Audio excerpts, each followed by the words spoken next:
Okay, so we solved the compartmental model by using matrix inversion. Now there's another method of solution, it's called iteration, which is actually more commonly used.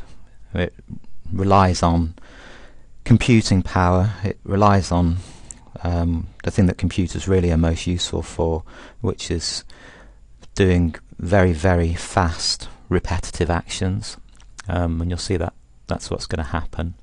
The first thing that you need to do, though, is to rearrange the equations. The equations, as you devise them for the matrix inversion exercise, was the equations were equal to the rate of change. We can go back and see.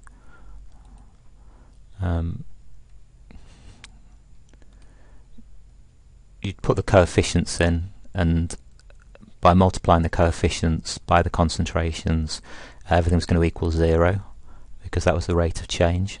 Now actually what we wanted to find, and what we want to find out now, is the concentration in the compartments. So in this case we need to rearrange the equations to have the concentration in the compartments on the left hand side. So example here, what you had before, transfer coefficient times the concentration for each of the compartments added together, and that was equal to -1 in the case of compartment 1. However, if we want to get concentration in compartment 1 on its own on the left hand side, here it is on the left hand side,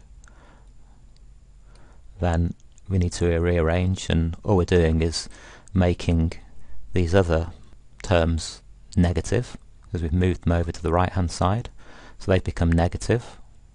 You see here they're negative, and the -1, which was on the right hand side, is moved and become +1. And then what we would have on the left hand side then is k1x1, so the final thing is divided through by k1.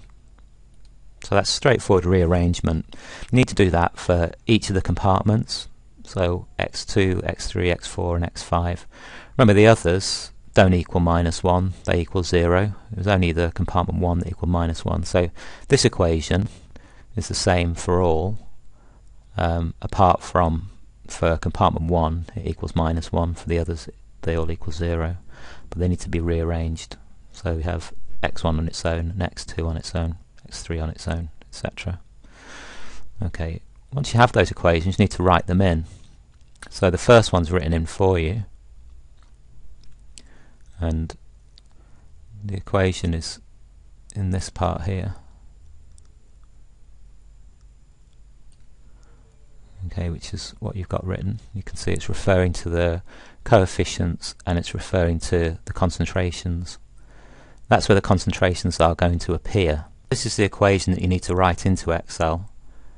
We've labelled this box x1, and we're going to write the equation in here. So you'll write the equation into this cell, but before we do that, let's think about what's going to happen. This equation, which is going to give us the value of x1, is going to refer to these coefficients, which is okay, we can refer to these coefficients. It's also going to refer to the concentrations in the other compartments. The concentrations in the other compartments, we don't know what they are yet, but we do know what the equation is for them. So we'll be writing the equations for the other compartments in here. So this equation is going to refer to these other compartments where you're writing the equations in. However, the values in these other compartments is going to depend on the value in this compartment. So all these equations that you're writing in are all going to be referring to each other. Now what will happen if you do that in Excel is that you'll get an error. The error will be that you've got a circular reference, because it will be trying to do a calculation relying on a cell that needs that calculation to be done in order to give you a result. So typically that would be an error in Excel. However, as it says at the start here in the text box, we need to change the option settings for Excel. So let's do that, and then it'll be clear why we're doing it. So we go to options,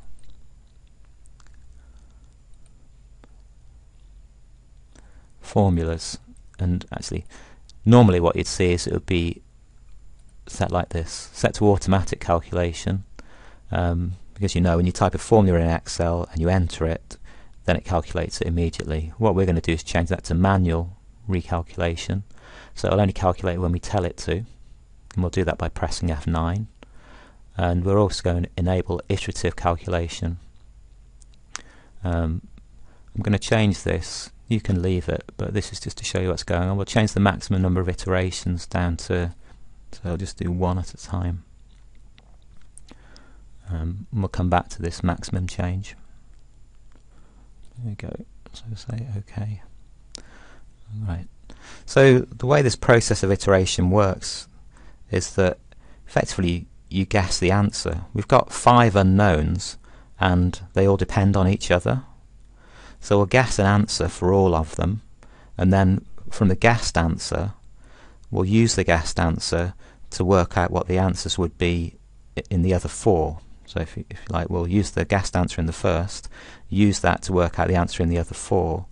The answers in the other 4 will then plug in again as the next guess, and then we'll get the answers out from using that guess and reuse those again and again, and eventually those results will start to converge on the right answer. And that's what that last item in the options menu was. I'll go back and show you it.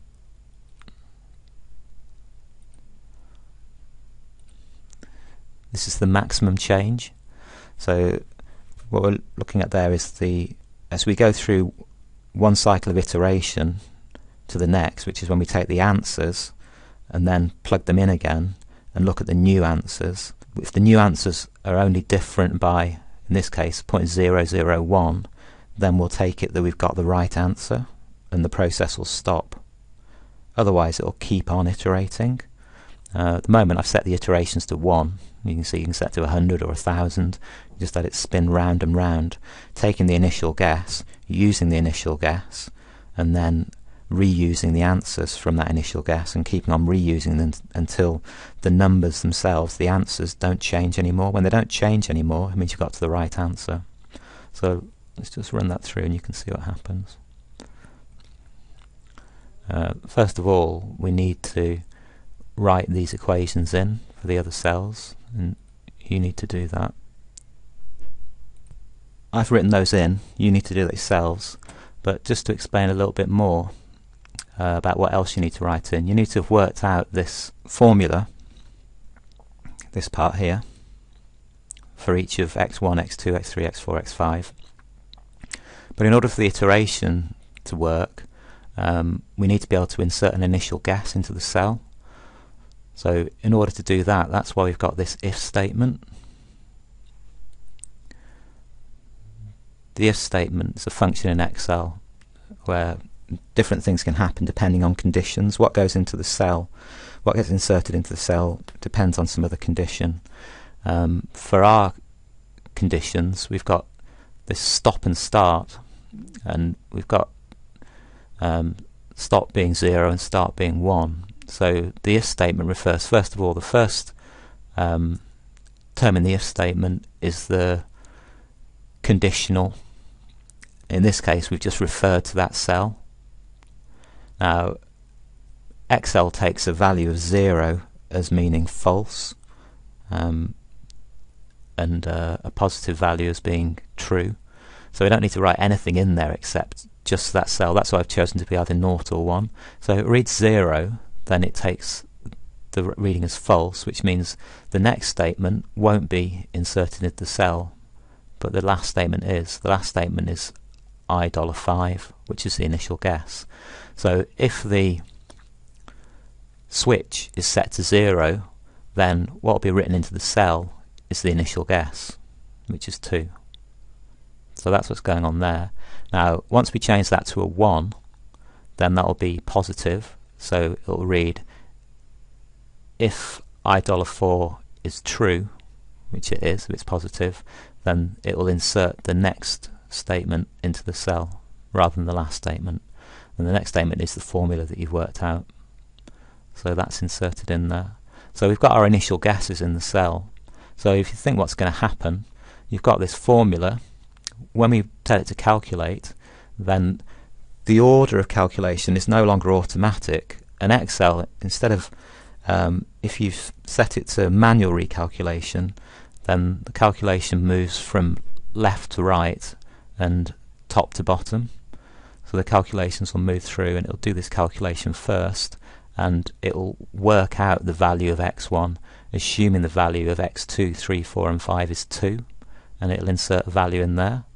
Then it'll move to x2, and in x2 it'll work out a value for x2, assuming x3 is 2, x4 is 5, x4 is 2, x5 is 2, and x1 is that new value that's been calculated. And then it'll move to x3, and it'll work out a value for x3, assuming x4 is 2 and x5 is 2. x2 is the new value, and x1 is the new value, which won't be 2. And it'll work through that, and then it'll go back round, and then it'll start calculating again. The initial guess has been entered because the stop-start is set to 0, and now we can let the iteration go ahead. We've set it so it's just got one. It's going to do one iteration at a time, so we should see the numbers changing. So first of all, then we need to press 1 to start, enter that. Nothing happens because we've got manual recalculation, so you can press F9. I have to press calculate now. Okay, so that's one iteration. Now straight away, this is the analytical solution that you got from your matrix inversion. The first two have jumped to giving the right value straight away, not surprisingly because there's only one term in each of those. And but the third is reading 1.97, which isn't the right answer. x4 0.9098, which is very close to the right answer, and x5 2.76 rather than 2, so it's not there yet. But if we go to calculate now, let it calculate again, then that's much closer. If we change this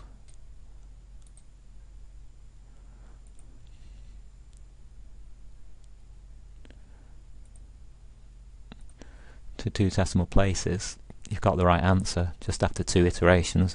Now normally iterations would run for hundreds or thousands of times, but in this case it's a simple system and it's coming to the right answer. But let's just look again. I tell you what, let's